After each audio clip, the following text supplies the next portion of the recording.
Somebody is over there wearing a mask. Yeah.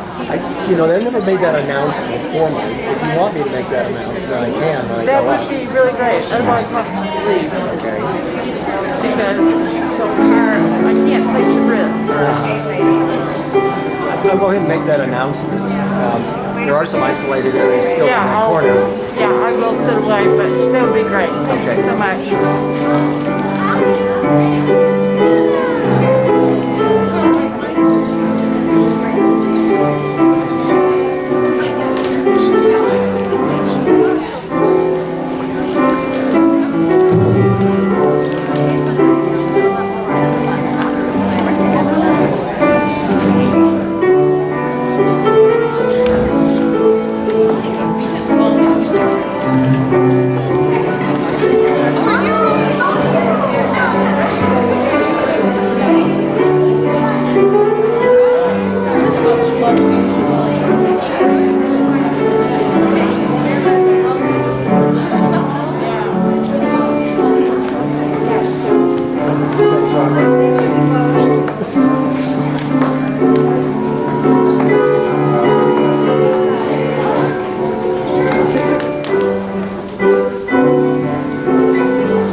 It's on. I don't think we've ever had an introduction like that in all the years of Evenings of History.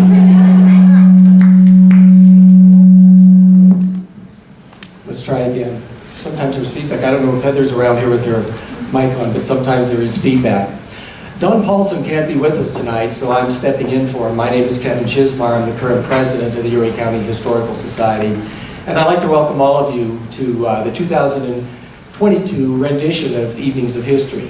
And tonight's talk promises to be just as interesting as all the others we've had this summer, and there are others to come. In fact, I want to make a few public service announcements, if I may. First of all, Steve Camella and Mike Baruda's presentation on geology of Ouray, as viewed by drone photography, was canceled due to COVID, but we have rescheduled it for August 23rd, so it's going to be on the tail end of the summer slate. Another upcoming event is on August 26th, and even though Don's not here tonight, it's one of his very popular annual guided Jeep tours up on Red Mountain of the mining district. If you think you'd be interested in that day-long tour, just call the museum office and you can reserve a spot. It's usually well attended, and most people rave about it afterwards. Don is just a font of knowledge if you've ever been with him, and he can tell you everything you've ever wanted to know about the mining district up there. I'd like to take this time then to introduce our two speakers this evening. First of all, Jen Brock, who has lived in Ouray for the past 7 years. She's an active volunteer in the community, serving on the board of the Ouray County Performing Arts Guild, as well as the Women's Club of Ouray County. Jen is married to Alan Brock, and they have 5 children and 7 grandchildren. Jen has a BS in engineering and management and retired from Texas Instruments. As a senior director, she was responsible for communication services that supported corporate and product marketing across the company. Heather Grice is a Colorado native, born in Denver, but raised just up in Grand Junction. Heather and her husband Alan moved to Ouray 5 years ago. They have 2 children and a son living in Colorado Springs and a daughter teaching music education in Ouray. Heather has worked with the Ouray County Performing Arts Guild as their executive director from 2018 to present, and she has been a co-president of the Women's Club of Ouray County since 2019. Their topic tonight, of course, is the Women's Club of Ouray, 125 years of friendship, community, and philanthropy. So, welcome and thank you so much.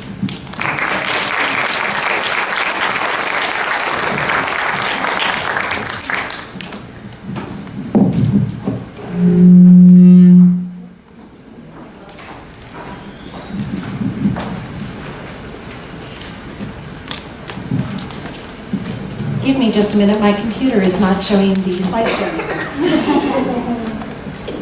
There it is, okay. Good evening and welcome, I'm Jen Brock. And I'm Heather Grice. We're both co-presidents of the Women's Club of Ouray County. Did you enjoy the tune?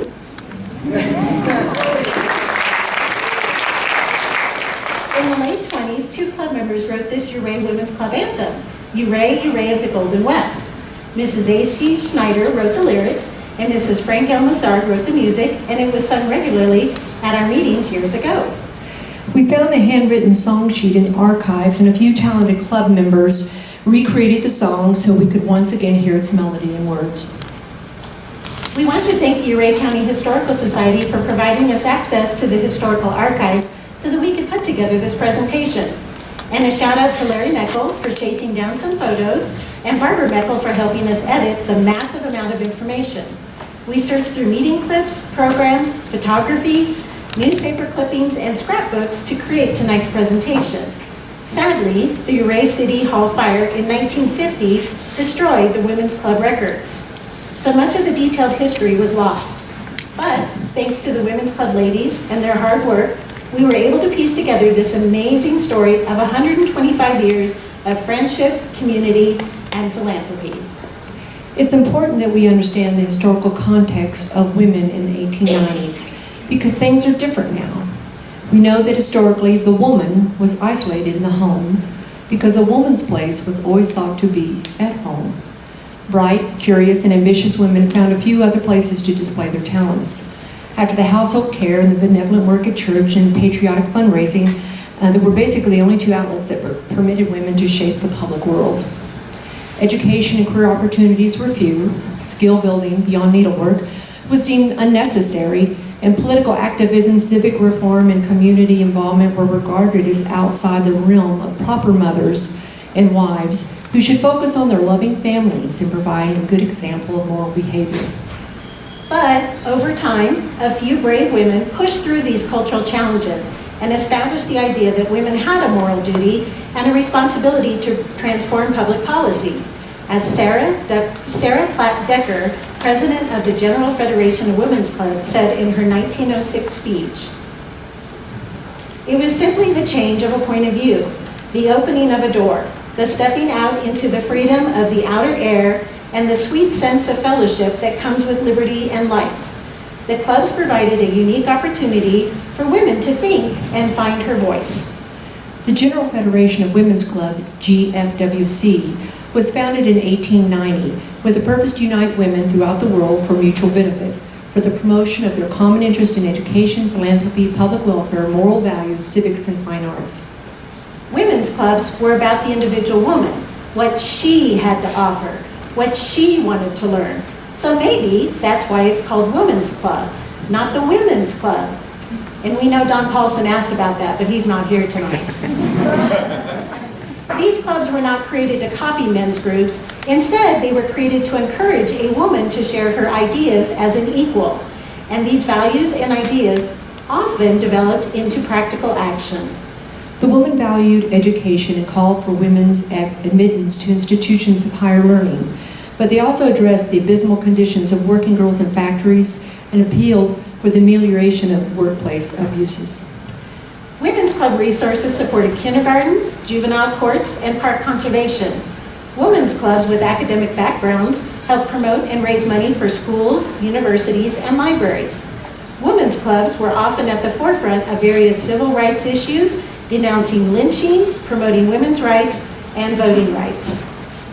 In 1897, 25 women met on March 13, 1897, in the jury room of the Ouray courthouse to organize a club whose purpose would be self-improvement and community service.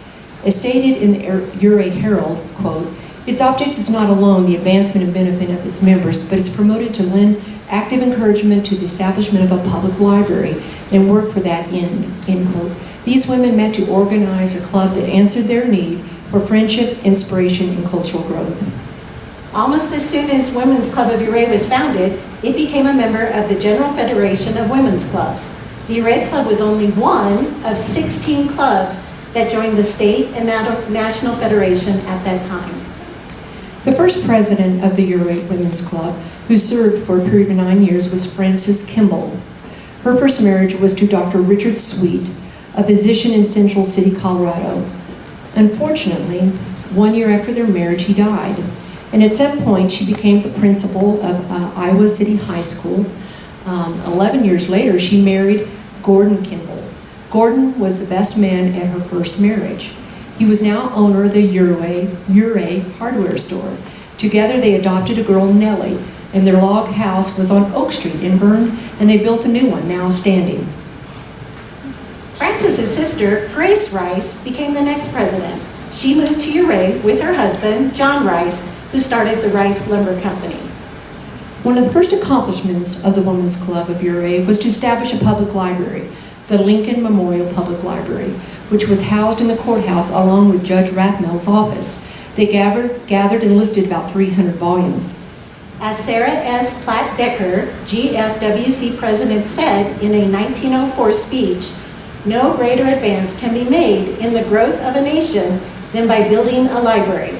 For the dissemination of good literature means the overcoming of ignorance and its train of disaster and dynamite." In 1898, the Ouray Women's Club met regularly in the parlors of the Beaumont Hotel with 60 active members. They often hosted benefit concerts for the public library at the Presbyterian Church.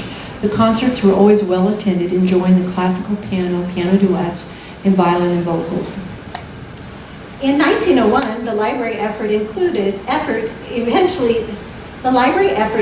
led to Tom Walsh, owner of the Camp Bird Mine, offering to build a second floor on the new City Hall to be used for a public library, gymnasium, and free hall for the benefit of all citizens of the city of Ouray.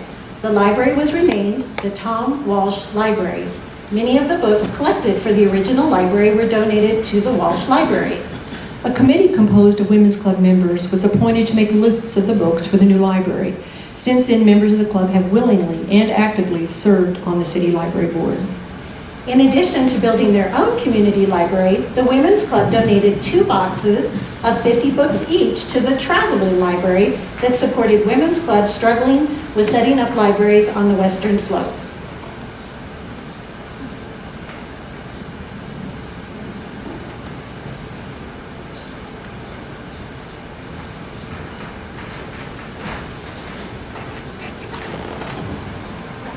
Oh, I love this book. Cindy, you put that book back right now. You know the women in Nuclear would love to read it. Go get it back. I don't know if I'll get it back. Who knows if I will, and who knows when I'll get it back.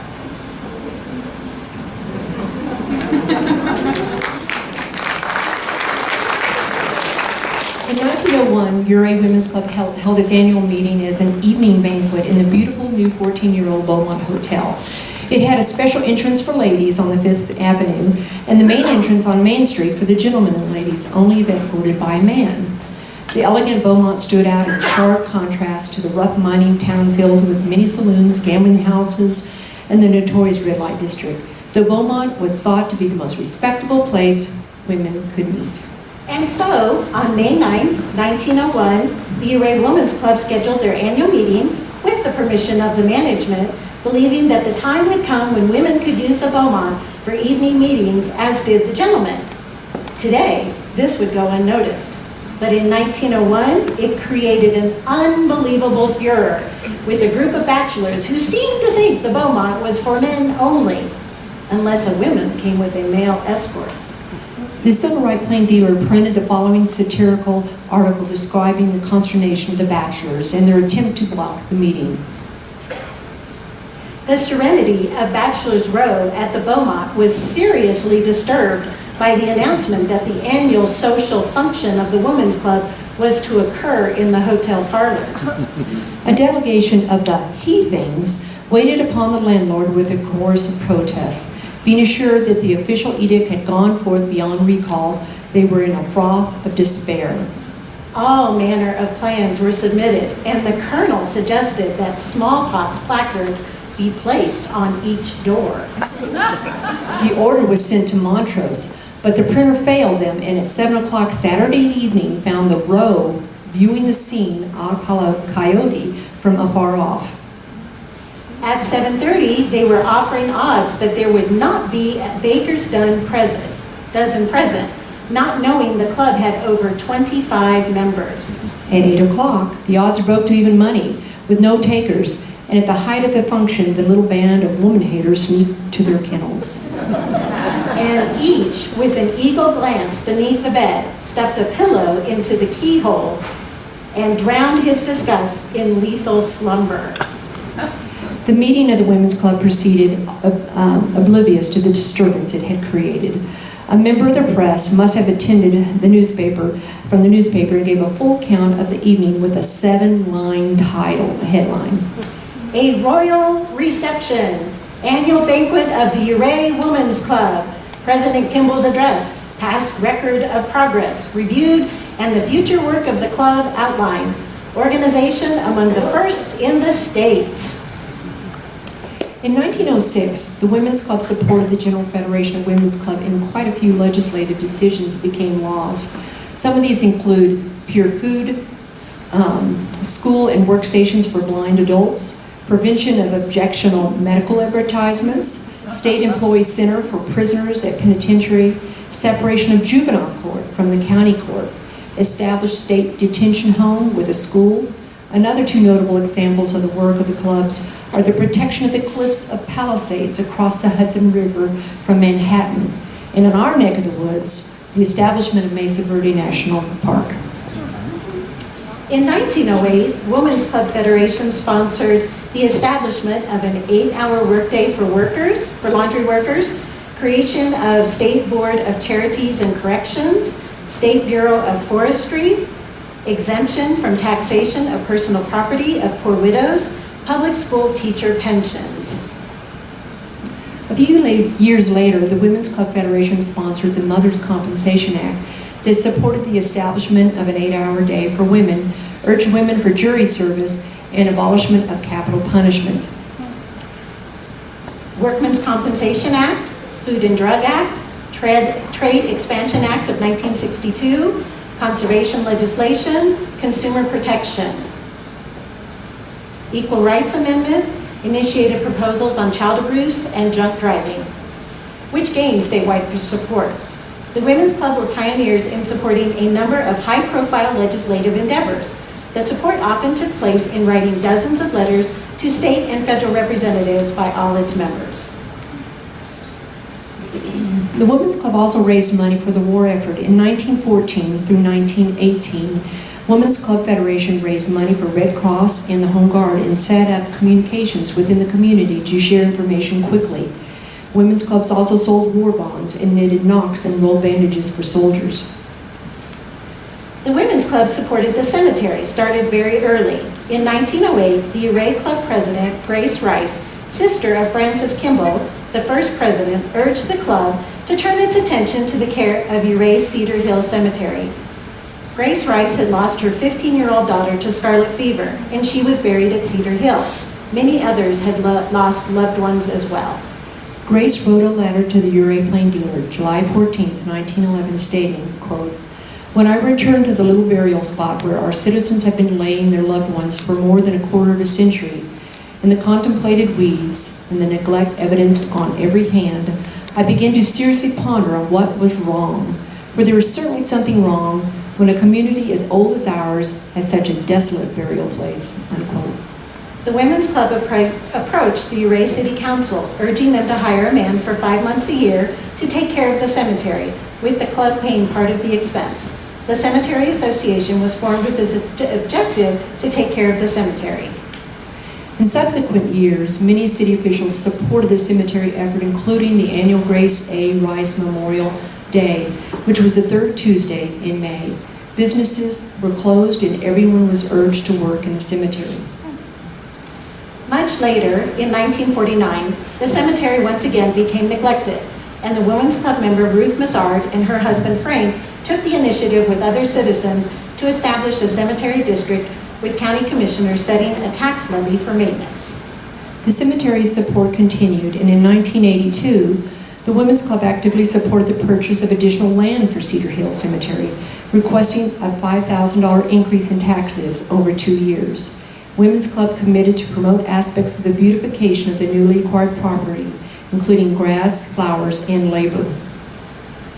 The Women's Club has supported a cemetery cleanup days for more than 110 years. Here's the picture of our latest cleanup day in May 2022, where we planted flowers and weeded the flower beds. The Ouray Women's Club was the first to create a tourist lounge with the first public toilet facilities. It was right next to the Beaumont Hotel, and the club members took turns acting as hostess during the summer months. At that time, there was no Chamber of Commerce and very little attention for our tourists. The Women's Club has always had an interest in helping tourists. They joined in keeping Ouray beautiful by assisting with the new bathhouse and tennis courts. In 1966, the Women's Club printed and placed cards in hotels, motels to promote tourism to the library and saw a marked increase in tourist participation. The Women's Club had a strong interest in literary and community endeavors. And in 1928, Ruth Massard led a Women's Club press committee, providing content for its women's page in the Ouray Herald for 3 years. This included copy and advertising for several Easter editions. A more ambitious program was undertaken for the Grand Junction Sentinel in the publication of a magazine section for 1 issue. The Colorado Federation of Women's Clubs has always supported conservation efforts, and in 1930, they negotiated an agreement with the Forest Service to establish a memorial forest in every state. Club women were asked to contribute funds in units of $5 each to the Forest Service, who would in turn plant a unit of seedling trees in an assigned area. Since 1940, the majority of planting has been done in the San Juan Forest, where the Lime Creek or Molas Pass area was being reforested. The San Juan area was burned over in 1878. After several years of experimentation and reforestation, a successful technique was established, and the Forest Service hoped to have the entire area replanted by the year 2000.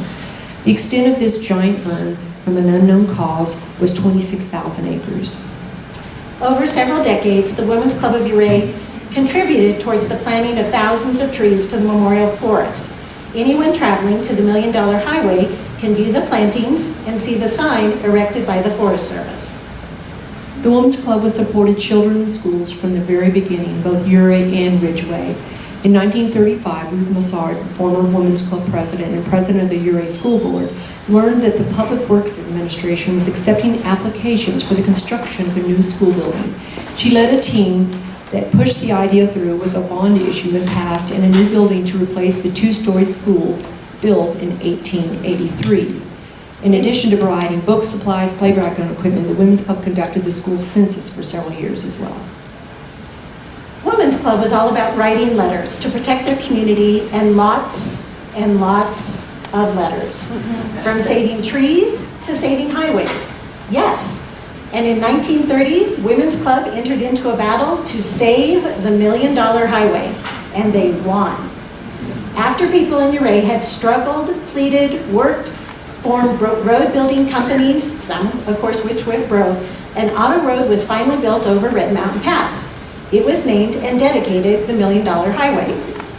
Promoters in a distant place decided that their town would reap some of the glory and therefore more benefit. Without any consultation with Ouray people, they decided to change the name of the highway. Some expensive and impressive advertising had already been printed, and a major public carrier had ordered new lettering on their conveyances before the secret leaked. Somehow, the Women's Club became aware of it, and the letter writing began. Needless to say, the road remains the $1 Million Highway, and it begins in Ouray, thanks to the Ouray Women's Club. And more recently, the Women's Club went to bat for the kids when Vinegar Hill sledding was shut down in 2001 by a new resident who wanted to keep the kids off his street. The Women's Club began another letter campaign to the city council members, and sledding returned to Vinegar Hill in short order. Does anyone recognize this building? How about this building? Well, in 1938, the Ouray Women's Club purchased the Benton Building at 325 6th Avenue to make it a museum. Yes, this was the first museum in Ouray, and it was one of the oldest buildings in Ouray, being built in 1882 by Jesse Benton. The Women's Club purchased the old Silver Slug Saloon from Dr. C.B. Bates, or Jesse, and in the back of the building was the old bar. The Women's Club sold the bar to the Elks Lodge. The sale money was used as a substantial down payment on the building. Various means of raising money were used. Predominant among those was cooking and serving the Rotary Club dinners on a regular basis. The Women's Club had quite a collection of ancient artifacts that had been purchased by the city from Grant Marcy and subsequently given to the Women's Club. The Women's Club continued to add to the collection over the next 9 years. Members of the club gave time to the museum during the summers. In 1947, the Women's Club sold the contents of the museum for $1,000 to two men from California. The content was an assortment of world curiosities that ranged from colonial candlesticks, elephant tusks, Persian guns, swords, and even Egyptian artifacts from mummy tombs over 3,000 years of age, none of which had anything to do with Ouray. The women didn't completely forget about the museum idea. It would reemerge decades later with a focus on the history of Ouray. The Women's Club used the $1,000 from the sale of the antiques to renovate the clubhouse inside and out. The ladies had a baby shower for the renovated building, thereby furnishing it with dishes, towels, and pans. In later years, the Women's Club rented the building. In 1949, records indicate that the Women's Club leased its building to an individual that had a restaurant on the ground level and an apartment above for $50 a month for 24 months. Over the years, the Women's Club has supported health and safety by pushing and pulling people to step up and do the right thing. According to the Montrose Press in 1945, the Women's Club in Ouray created metal stickers to put on cars for amputees that needed special parking, and this was decades before the Disability Act. Oops, sorry. There we go.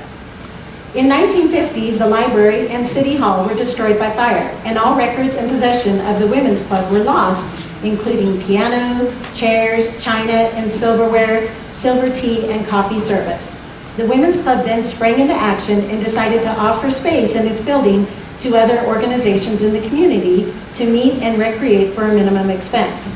They also held an annual tea in which books and donations were given to rebuild the library. In 1960, Women's Club finally decided to sell their clubhouse, asking a whopping $2,000. The proceeds were used to build a kitchen in the recreational center at the City Hall. The fire of 1950 had left nothing but a shell of City Hall. As a temporary solution, a utilitarian two-story building was built in 3 years by volunteers with the hope of restoring the Philadelphia facade as soon as possible. In 1951, Women's Club once again stepped up and pledged cooperation for women in civil defense, stating that women are the greatest untapped resource of the manpower of the United States. They will be called upon to carry at least half of the civil defense responsibilities of our country. Women are able to do any job as well as men if they are trained properly. The women assumed many roles. Some included warden services, public relations, communications, evacuation services, including emergency housing and food preparation, medical services, teaching, driving, auxiliary, police, welfare services, supply, and civil air patrol. Women in Ouray were not afraid to address very difficult topics. In 1951, the Women's Club scheduled a debate at the City Hall, quote, "Should the atomic bomb be used in warfare considering military, moral, and economic implications," unquote. Oh, and they also provided ore specimens for examination, including various types of uranium, bearing ores mined in the Colorado. Also in the archive, we saw where in 1951, Women's Club sent funds to Voice of America to be heard over radio to Iran, thereby influencing their self-governance and counteracting the propaganda they hear. In the 50s and 60s, Women's Club supported the polio and TB vaccination drive, providing promotional support, clerical support, and most importantly, emotional support. The Women's Club had a history of supporting mental hospitals and prison in Grand Junction and Pueblo. As a matter of fact, in 1965, the Ouray Women's Club provided clothing for 240 adults from the mental hospital in Pueblo, who were ready to return to a work-a-day world. They also helped purchase playground equipment for children at the mental hospitals. Again, long before public policy began changing, in 1971, the Women's Club conducted surveys to assess accessibility to buildings by the physically handicapped, conducting audit of Red Mountain Lodge and many, many others. The Women's Club was concerned that the only public meeting room in the county was on the second floor of City Hall, reachable only by a very steep set of stairs. Senior citizens and handicapped were prevented from attending the many social or business activities carried on there. So, in 1978, the club started collecting aluminum cans to provide a chairlift for $3,000. Over the years, the scope of the project changed, and the need for an elevator that could carry 4 people or a person in a wheelchair with one other person, and that price was $10,000. Well, it was a very slow process, but the ladies rallied and the entire community to help collect aluminum cans. They even had special city drop-off places and enlisted the help of the Boy Scouts and Girl Scouts to crush the cans.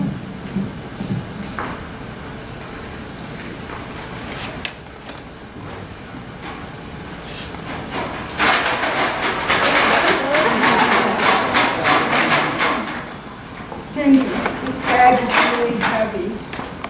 Lori, quit your whining. We got an awful lot of help on this project.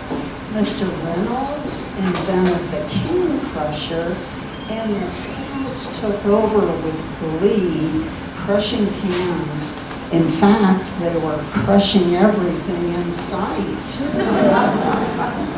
Well, how many cans do we need to collect to raise $10,000? Well, we're well on our way. We've already collected over 40,000 cans. And still, if you can believe it, the newspaper calls us the Can Girls. I'm gonna say it's the can-do women.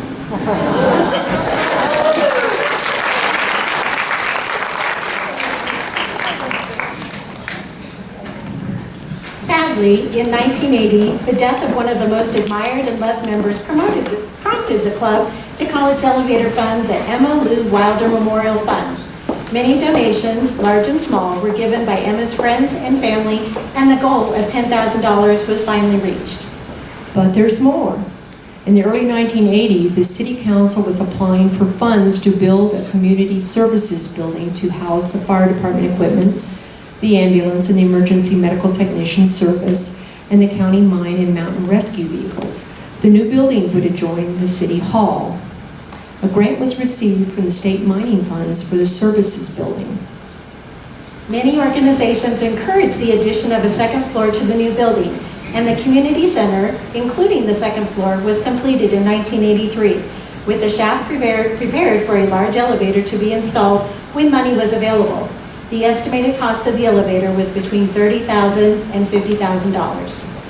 Well, this was clearly beyond the capability of the Women's Club, but the Women's Club kept going and collected even more cans and raised almost $14,000. They had applied for grants and was able to fund the entire elevator project at $55,000. Now the community center is accessible to everyone. We all know how hard it can be to find a parking place in Ouray. And in 1991, the Women's Club noticed that there was an increasing number of older persons who had difficulty walking and couldn't easily pick up their mail. So they wrote more letters, to Mayor Freeze and the Ouray City Council, requesting that a parking spot for the disabled be provided in front of the Ouray Post Office. The Women's Club over the years has supported health and safety in Ouray County at every turn. They furnished a hospice room at the Valley Manor Care Center and supported the Child Advocacy Center, the Dolphin House. They donated toward purchasing the Ouray Senior Transportation Van, Jaws of Life for the firemen, and they topped off giving with a 9/11 appreciation package to 165 first responders. Ouray, Ridgeway, this included firemen from Ridgeway, Ouray, Log Hill, EMTs, and the Mountain Rescue Team, all in memory of 9/11 attacks 20 years ago. I remember that last year. We baked a lot of cookies for that appreciation packages. All in all, I think if I remember correctly, it was 65 dozen cookies. That's 780 cookies. Wow. Let's not forget the Christmas cookie tins that we give to shut-ins each year. We certainly keep baking cookies. And then most recently, we delivered groceries and medical prescriptions during the COVID pandemic. Another health benefit was started in 2009 when we created the Women's Club Medical Loan Closet. It provided countless wheelchairs, crutches, walkers, toilet seat risers, you name it. Most recently, we purchased a medical loan closet shed so that we don't have to keep moving every 2 or 3 years all that equipment. And the Ouray Elks Lodge was gracious enough to let us keep it behind their lodge. So thank you so much, Elks. Thank you, Elks. The Ouray Women's Club has a long history of encouraging the vote and educating its citizens on the issues and the various candidates' positions. In 1952 through 54, Women's Club launched a campaign, Americanism, Get Out and Vote. In 1978, Women's Club, along with the local Association of University Women and Chamber of Commerce, sponsored a well-attended town meeting where the community becomes better acquainted with the local candidates. This candidate forum happened numerous times over the years, each with great attendance. Voter registration was encouraged and transportation to the polls was arranged on a nonpartisan basis. Women's Club served lunches at the City Hall on election days as an added incentive to voters, and that continued for several years. In the 1980s, the club organized to telephone citizens and encourage voter registration and getting a list of 18-year-olds that were coming eligible. They advertised and placed news articles in the local newspapers to promote citizen participation in the elections. They made 300 pin-on signs which were placed at all polling places that stated, "I voted today." They wrote letters to elected officials on matters of concern and interest like objecting to the speed limit being raised and stronger laws against drunk drivers. They wrote letters to EPA about water quality of the Uncompahgre River. In 1981, Women's Club sponsored a forum at the City Hall to discuss geothermal energy. Ouray had received a $2,000 grant from the Department of Energy based on a feasibility study. The Women's Club was supportive of exploring alternative energy sources and keeping costs down. This was followed a few years later with lively discussions on regional radioactive disposal and silver iodide cloud seeding. Of course, in the last couple of years, the Women's Club picked up the candidate forum again, and we've had an amazing turnout. Again, working with candidates to address affordable housing, sewer treatment plants, sidewalks, and tourism. Forum attendance was exceptional, and providing audio files online make the forum truly accessible to everyone. The Women's Club has always been concerned about keeping Ouray beautiful. In 1953, Ouray Chamber of Commerce asked the Women's Club to help with the spring cleanup of the city streets and alleys. And in 1965, the Women's Club started placing flower boxes on Main Street. The Women's Club was always good at getting the entire community involved. In 1966, they kicked off a new program called Polishing the Gem of the Rockies. The Ouray School, Girl and Boy Scout troops, the 4-H Club, the American Association of University Women, Chamber of Commerce, City Council, Ouray Rotary Club, and the parent-teacher groups sent representatives to meet with the Women's Club Committee to plan a very successful program which encouraged young people to assist in community projects. These included a cleanup of the Ouray Municipal Pool or Radium Pool, the fish pond in the grounds, painting the bathhouse and trash cans, the formation of a youth society to sponsor social events and the formation of study groups on Ouray history, law enforcement, wildflower identification, tree identification. The program was geared to help youth gain basic values. They wanted them to have positive interests so life is constructive and satisfying. Here's a letter that was written by a young student on the Student Steering Committee.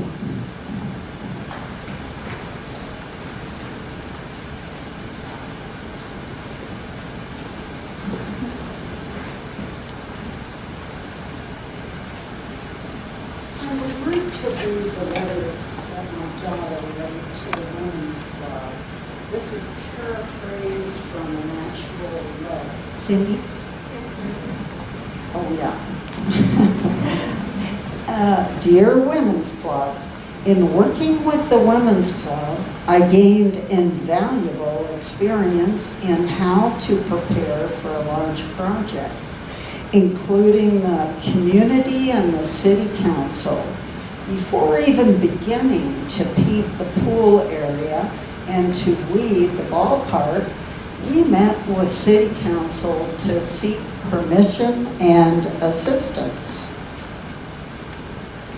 We learned how our city works in so many different ways.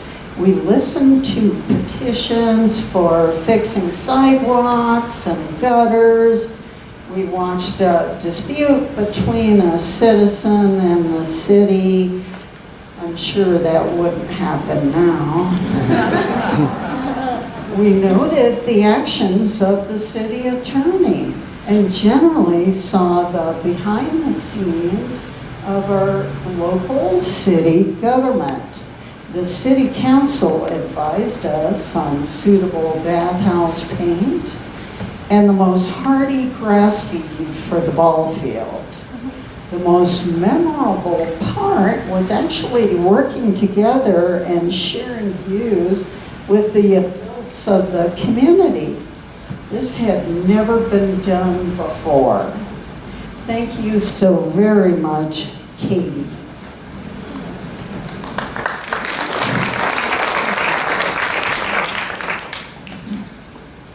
Another letter written by the school principal stated, it wasn't just about a pretty park.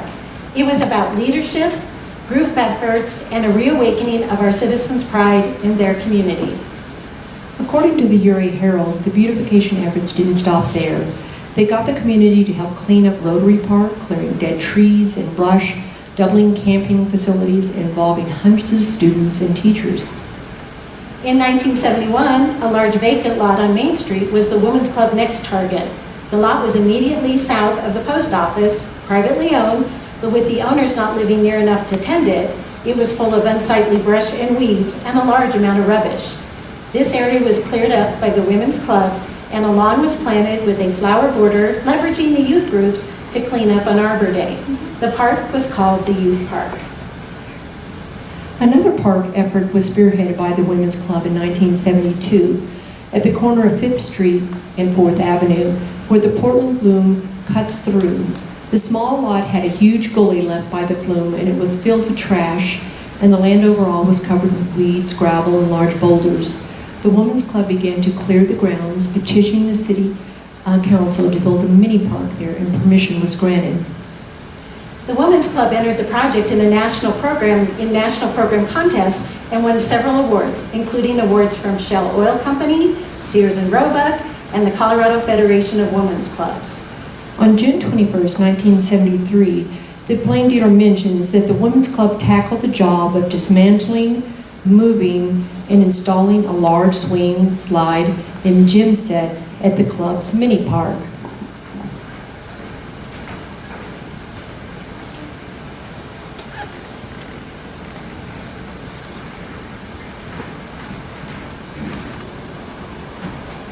Soaked this bolt for hours, and I finally got it undone. A little bit of sanding, and this, and some painting, and the swing set will be just as good as new. Look at this baby shine. Well, the men aren't available now, and we have to fix it ourselves and make it happen.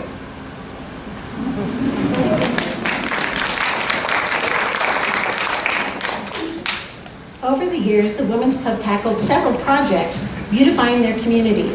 Some included shingling the bathhouse, playground equipment for the Ridgeway Park playground equipment, for Fallon Park, the park bench. Here we go, sorry. The park bench at 6th and Main. There we go. And a much-needed steel fence on the edge of the flume of the Women's Club Park. In 2005, another wave of mini park improvements was made by the Women's Club. They wanted playground equipment more suitable for smaller children. They applied for grants and received a $10,000 grant from the Great Outdoors of Colorado for newer and safer playground equipment, a picnic area, bird sanctuary, and planting of trees and berry bushes. In addition, the Massard Trust pledged $2,000. City of Ouray contributed $4,000, and the Women's Club added an additional $3,000 to replace the sidewalks and add a sprinkler system. Most recently, the Women's Club started planting daffodils in the public areas, a very popular fundraiser. An unpopular project was the Adopt a Highway along Highway 550 between milepost 96 and 98. I'm not quite sure why that wasn't more popular.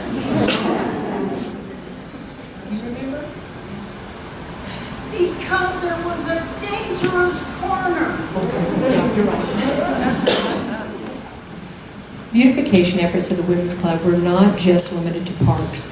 For more than 10 years, the city struggled to provide the much-needed facelift of City Hall. The city longed for the grand Philadelphian Independence Hall look that was originally there. So in 1987, Mayor Bill Freeze sparked an all-out community effort to restore the facade of City Hall. The restoration budget was $120,000, and most of that was raised from private donations, including nickels and dimes from the school children. The Women's Club made front-page headlines on the Plain Dealer on July 23, 1987, for giving $3,000 toward the Ouray City Hall facade restoration. The $3,000 was in addition to what the Women's Club had provided over the past 10 years, like tables, folding chairs, and storage racks, kitchen equipment, silverware, china, silver tea service, and 2 pianos. They also bought and installed blinds in the meeting room. Women's Club has helped so many organizations, we can't really name them all, so we put a few on this slide so you can take a look at the long list. It just goes on and on and on, and that's just the ones that we had in recent minutes as we tried to capture the list, and I might add there's ongoing donations to the Ouray County Historical Society too. We're talking decades and decades of giving. Oh, and remember a couple years ago when the food pantry freezer went out? Yeah. We got the call and we made sure they got a brand new freezer. The Women's Club has made money in countless numbers of ways over 125 years. Everything from selling bicentennial plates, postage stamps, wedding gown fashion shows, cookbooks, Jeep raffle, yes, we were the first. And the Women's Club was always making meals for groups, like the Rotary. And in 1981, we cooked and served a meal for the State Convention of County Treasurers. It took 45 women to pull that off. Oh, and our famous rummage sales. Did you know that according to the Ouray Herald, we had a rummage sale as far back as 1951? We've had a lot of rummage sales over the years, and it's been a great way to pull the community together. We all have stories to tell about our favorite rummage sale find. In the past 15 years, the Women's Club have given more than $135,000 back to the community from the annual rummage sales proceeds alone. Mark your calendar and plan to attend next year's rummage sale in June of 2023. There's one more thing we're pretty famous for, other than rummage sales, bake sales. Lots and lots. And lots of bake sales. And as a matter of fact, we have baked goods right here, right now in the lobby on your way out, just in case you're interested. Remember, it all goes back to your community. And now for a few more shameless plugs. We have two important events that we want to invite you all to attend. So mark your calendars. The Women's Club 125th Celebration Benefit Dinner and Silent Auction will be on Tuesday, September 20th at 6 p.m. right here at the Wright Opera House. And A theatrical production of Henrietta Cloud Brown, September 23rd through the 25th at the Wright Opera House. Bring your family and friends and learn about Ouray's history in the 1890s and the women who were the backbone of the community. This play is a celebration of the 125th anniversary of the Women's Club of Ouray County. It's a historical fiction play written by Jen Brock and directed by Nancy Nixon, inspired by Donna Lee Brown's recent book called Henrietta Cloud Brown. It's about her great-grandmother. 1955 through 1941, Telluride Mountain Woman. You don't want to miss this production. All proceeds go to the Wright Opera House. And finally, we invite all women to join the Women's Club of Ouray County. And we also invite their husbands to help too. Not only are we acquainted with our past, as you can see, but thanks to our ongoing visioning work, Shops last February, we know where we want to go. And we'll continue to sharpen our focus on friendship, community, and philanthropy. Thank you so much. Thank you.